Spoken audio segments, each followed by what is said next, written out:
Hello, this is the section Initializing Data Systems with Products, Cloud Store Part 2.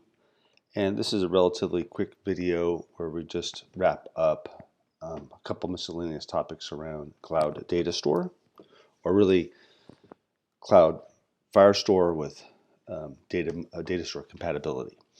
Okay, so the first thing we're going to talk about are indexes, and we'll go back to I can type in Datastore or Firestore here.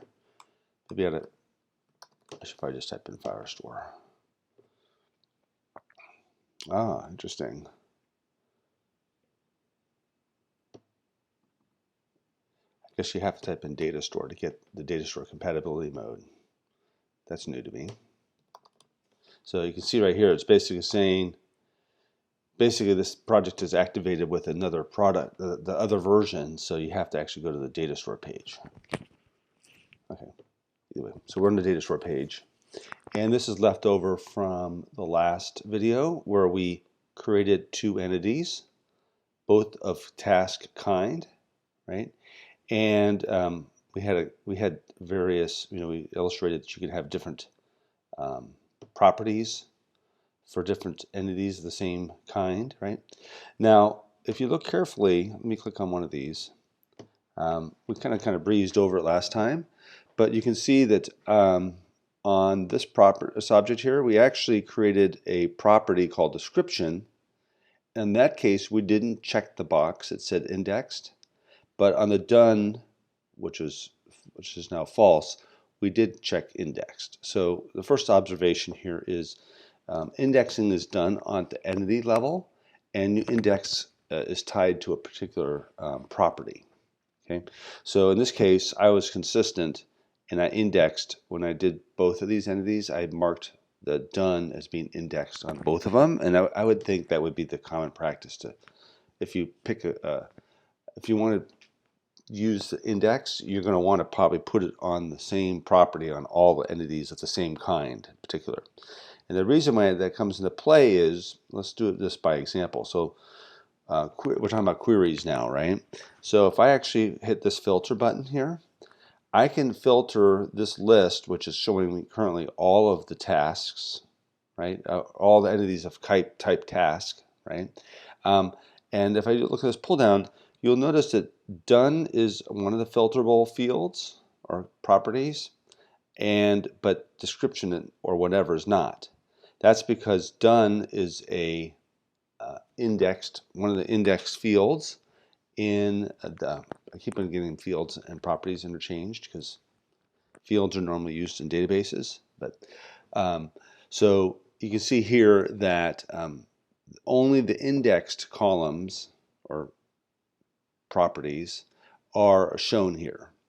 And so I can do done is equal to false, but I can't do a filter on description or whatever because there are no indexes on any of the fields for any of the entities of this kind. So basically the key here is if you want to do any sort of filtering on a particular property, you're going to want to make it a indexed field. And the reason why that is needed is the way that behind the scenes, the way that Firestore with Datastore compatibility mode works is it actually uses that index to do the filtering because it basically maintains a separate table or structure of data where it uses that field as sort of the ordering, and then you can do looks up the actual IDs of these things. So it's kind of a way of maintaining a separate set of data to do quick lookups on that property. Now, the side effects of adding indexes, you might think, well, I'll just index everything. The downside is, one, it's going to cost you more money because every time you mark something indexed, it has to maintain more data, right? Because it has to maintain the other lookup. And two, every time you try to write, it's going to take more time because it has to write both in the primary data structure and as well as in the index structure.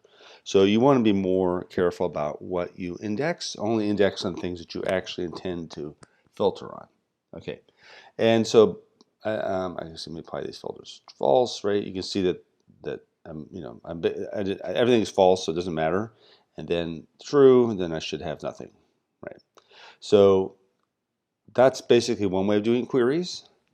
The other way of doing queries is you can write, it borrows a lot from, they call it GQL, which I'm not sure, the G must be Google query language. This is basically very similar to SQL, which is structured query language. Even though we don't, it's interesting, we're not using a structured query language database, but they borrow some of the language, which is a little bit weird for me. But select from, and the kind here is task. Let me get the whole screen here. I think I have, there it is. Okay, there's the data, right? And then I could say where, what's the property name? It's done equals true. And then there's the query. I don't know why did I screw up here.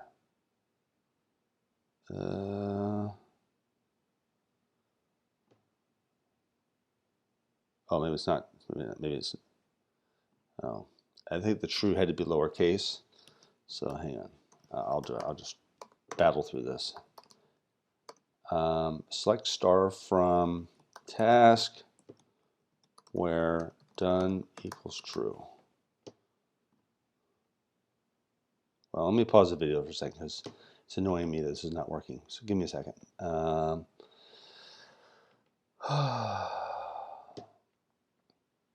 Okay, we're back.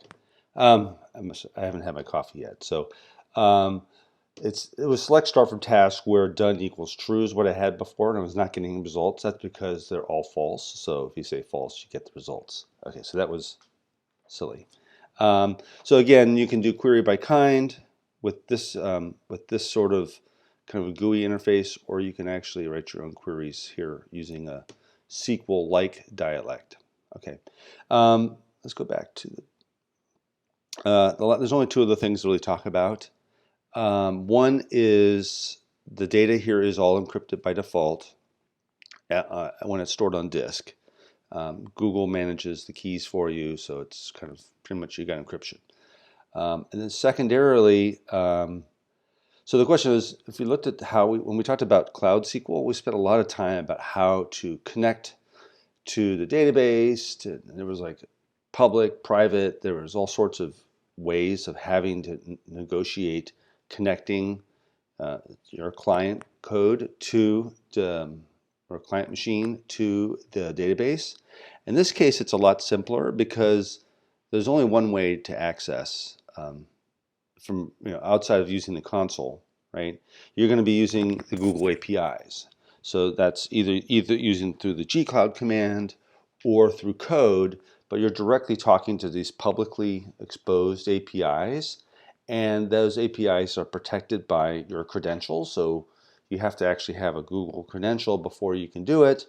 And then finally, there's controls. Using your credential, you can then grant access to that credential, whether it has access to the database, right? And a common one, a role to typically add is actually called roles/Datastore user, and that basically gives a person read-write access to the data in the Datastore mode database. Basically, this is really intended for application developers and service accounts. So pretty much your developers and or your code will be given, you have a service account that's tied with your instance or to your, whatever your instance is running on, and then you give it this role, and then it can operate on the database without, and then you don't have to mess around with all the connection methods, because again, this is just straight API calls into Google's public API points. Okay, that's it for this video.